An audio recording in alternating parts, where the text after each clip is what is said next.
अकबर ने 1575 ईस्वी में फतेहपुर सिकरी में इबादत खाना का निर्माण करवाया था।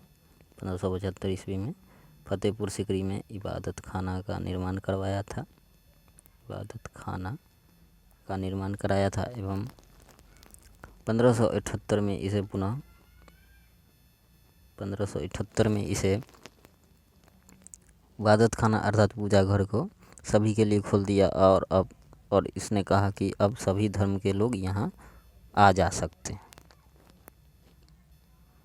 1579 ईस्वी में अकबर ने मजहरनामा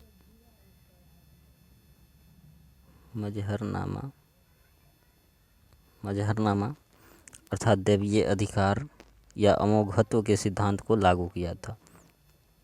मजहरनामा का दस्तावेज अबुल फजल के पिता शेख मुबारक ने तैयार किया था और इनके बड़े पुत्र फैजी मजहरनामा के सबसे बड़े समर्थक माने जाते थे।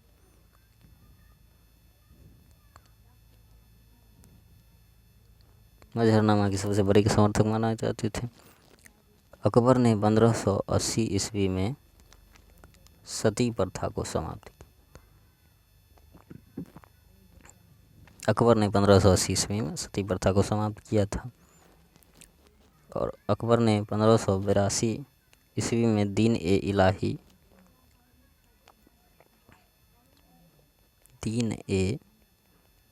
इलाही अथवा तौहीद ए इलाही की स्थापना की थी। दीन ए इलाही को मानने वाला एकमात्र हिंदू शासक जो था वह बीरबल था। तो बीरबल दीन ए इलाही को मानने वाला दीन ए इलाही को मानने वाला प्रथम हिंदू शासक जो था वह बीरबल था।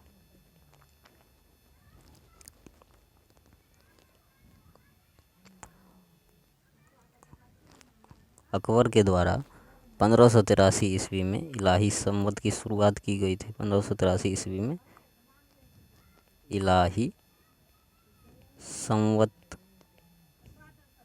की शुरुआत की थी। अकबर ने गुजरात अभियान के क्रम में पहली बार समुद्र का दर्शन किया और इसने पुर्तगालियों से भी मिला, जिसमें अकाबीबा और मानसारेट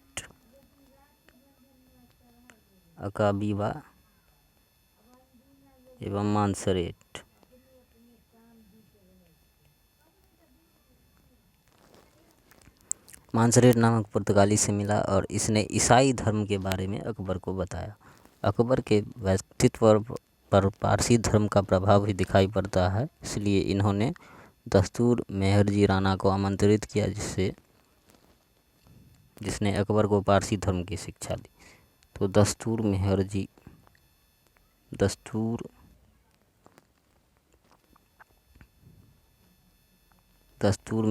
राणा ने अकबर को पारसी धर्म की शिक्षा दी थी। अकबर के व्यक्तित्व पर पारसी धर्म का इतना प्रभाव पड़ा कि इन्होंने अपने भवन में अग्नि पूजा और सूर्य पूजा की प्रथा को भी प्रारंभ कर दिया था। अकबर जैन धर्म से भी प्रभावित हुए और हरिविजय सूरी को आमंत्रित किया। जैन धर्म से प्रभावित होकर हरिविजय सूरी को आमंत्रित किया जिसने अकबर को जैन धर्म की शिक्षा दी थी। अकबर ने जैन धर्म के गुरु हरिविजय सूरी को जगत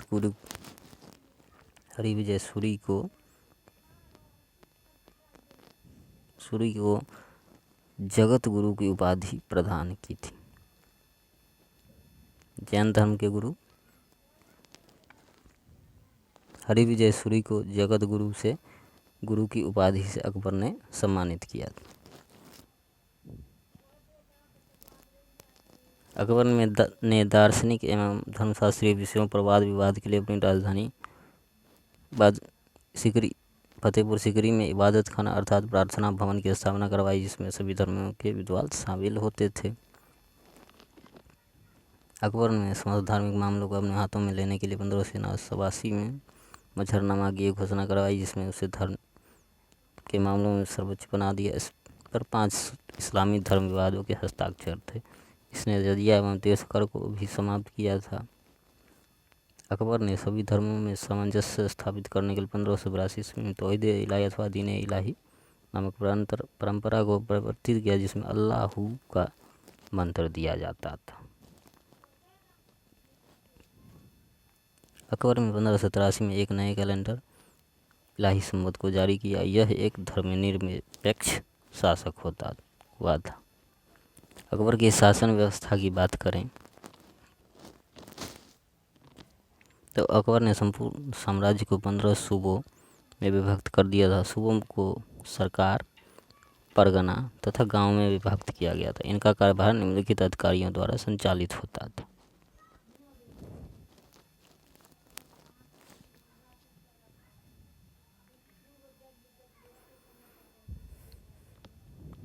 सूबे के प्रशासन में सिपाह सलार जो कार्यकारी मुखिया था, जिसे बाद में निजाम या सूबेदार के नाम से जाना जाने लगा। उसके बाद दीवान, यह राजस्व विभाग का मुखिया था। बख्शी, यह सैन्य विभाग का मुखिया था। सरकार के प्रशासन में अथवा जिला प्रशासन में फौजदार जो वह प्रशासनिक मुखिया होते थे। अमल अथवा अमलगुजार राजस्व वसूलने का अधिकारी होता था। कोतवाल कानून व्यवस्था को संभालने वाला अधिकारी होता था। परगना प्रशासन के तहत सिकदार कानून व्यवस्था को आमिल अथवा कानून को राजस्व वसूलने वाले अधिकारी होते थे। ग्राम प्रशासन में मुकद्दम जो थे वह ग्राम प्रधान होते थे। पटवारी लेखपाल और चौकीदार होते।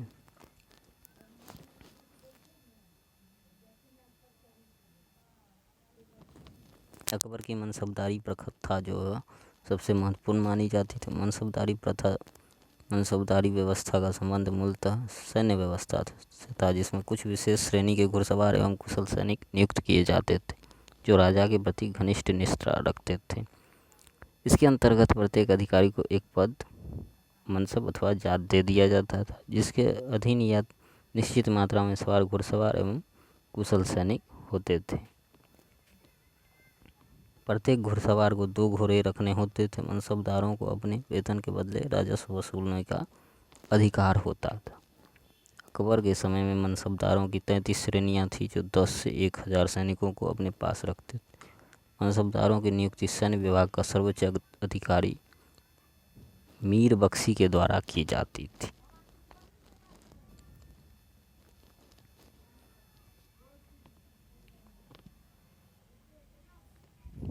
अकबर ने भू राजस्व संबंधी सुधारों को भी किया। जैसे अकबर ने राजस्व प्रशासन की योजना तैयार करने के लिए टोडरमल को 1582 में शाही दीवान नियुक्त किया। राजस्व प्रशासन की पूर्ण व्यवस्था टोडरमल द्वारा ही निर्मित की गई, जिसे बगदाद के काजी अबू याकूब की पुस्तक किताबुल खराज से ग्रहण किया गया था। टोडरमल के यह सुधार आईने दहसाला, टोडरमल के सुधार को आईने दहसाला अर्थात 10 वर्षीय सुधार के नाम से जाने जाते। यह जब्ती प्रणाली का विकसित रूप है, जिसमें पिछले 10 वर्षों के उत्पादन अथवा उत्पादन के आकलन के आधार पर 1/3 राजस्व निर्धारित किया जाता था। सामान्यतः यह आकलन फसलों के रूप में होता था तथा वसूली नकदी के रूप में की जाती थी।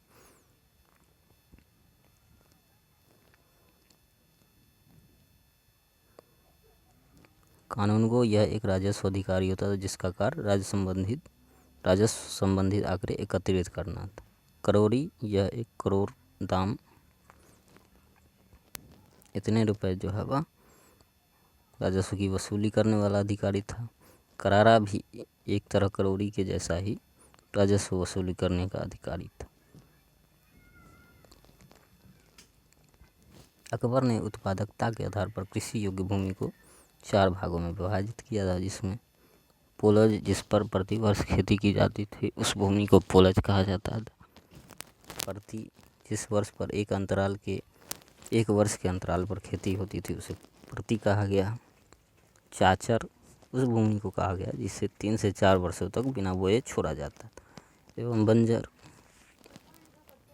इस भूमि में 5 या इससे अधिक वर्षों तक अगर जोता बोया नहीं गया हो तो उसे बंजर भूमि कहा जाता। अकबर ने सामाजिक सुधार के क्षेत्र में भी कार्य किया।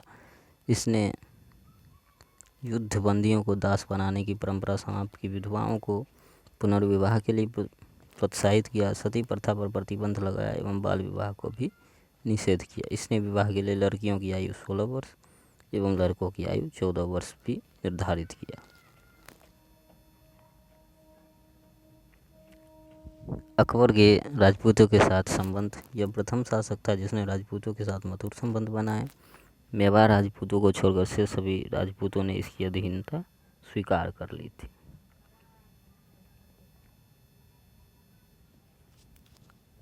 अब अकबर के नवरत्नों की बात करें तो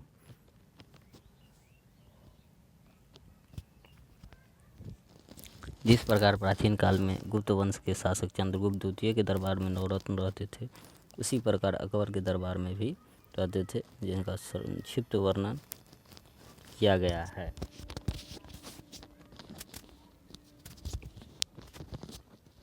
अबुल फजल, यह शेख मुबारक का पुत्र था जिसने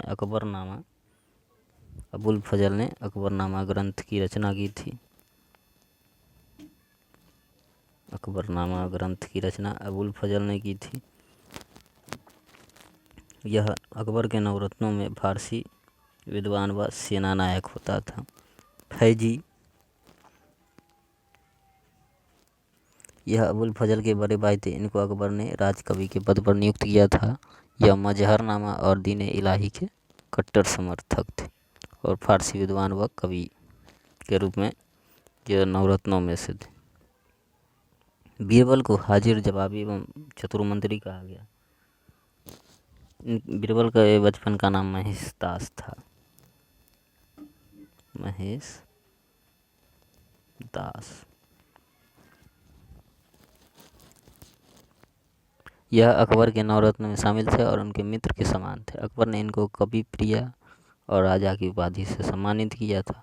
बलूचिस्तान अभियान में यह वीर गति को प्राप्त हो जाते हैं। तानसेन को दरबारी गायक व संगीतज्ञ के रूप में रखा गया था।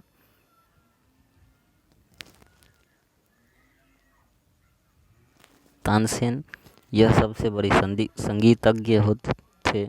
यह ग्वालियर के थे। इनके बचपन का नाम रामतनु पांडे था। तानसेन के बचपन का नाम रामतनु पांडे था और यह बहुत बड़े संगीतकार थे। यह अकबर के दरबार में आने से पूर्व रामचंद्र बघेल के दरबार में रहते थे। इनको ध्रुपद गायन का जनक भी माना जाता है। तो तानसेन को ध्रुपद गायन का जनक भी माना जाता है।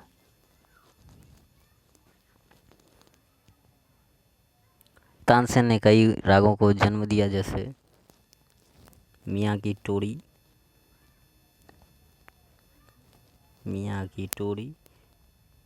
मियाँ का मल्हार, दरबारी, कान्हरा इत्यादि। अकबर ने इनको कंठाभरण वाणी विलास की उपाधि से सम्मानित किया था। कंठाभरण वाणी विलास की उपाधि से अकबर के द्वारा ये सम्मानित किए गए थे। तो तानसेन को कंठाभरण वाणी विलास की उपाधि से सम्मानित किया गया था। टोडरमल जो भू राजस्व सुधारक थे, भू राजस्व के यह सबसे बड़े जानकार थे। अकबर के दरबार में रहने के पूर्व यह शेर शाह के दरबार में रहते थे। अकबर ने इनको दीवान अशरफ की उपाधि से सम्मानित किया था। टोडरमल ने जब्ती प्रणाली, इन्होंने जब्ती एवं दहसाला प्रणाली की शुरुआत की थी। टोडरमल ने जब्ती एवं दहसाला प्रणाली की शुरुआत की थी। मानसिंह जो वह सेनापति के रूप में कार्य करते थे। अब्दुल रहीम खान खाना को हिंदी कवि व सेना नायक के रूप में जाना जाता था। हमीम हुमाम शाही पाठशाला का प्रधान होते थे। मुल्ला दो प्याजा वह चतुर व वाकपटु दरबारी थे। ऐसा माना जाता है कि यह अरब के यात्री थे और इनको खाने में 2 प्याज पसंद थे, इसलिए इनका नाम मुल्ला दो प्याजा पड़ गया था।